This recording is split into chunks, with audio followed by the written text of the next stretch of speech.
Hi everyone, my name is Nedim. I'm coming from the background of youth work and from the background of someone who is developing online learning courses based on the principles of youth work and non-formal education.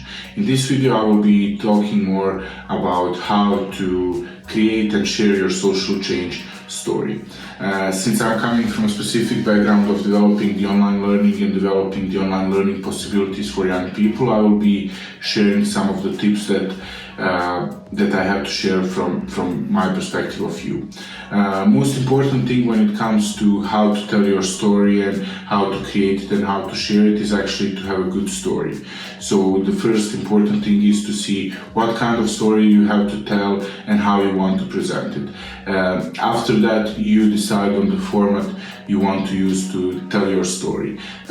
When it comes to format, it doesn't have to be the most complicated way. Sometimes the simplest way that you know how to use can be the best way how to share your story.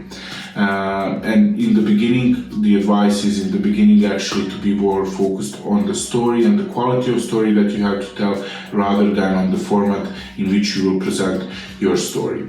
And the last important segment that I have to share in this video is actually that you should always be focused on actually connecting with the target audience. So when you have some good story that you want to tell about the social change that you're making on the level of your local community, you need to think about who you are telling the story to.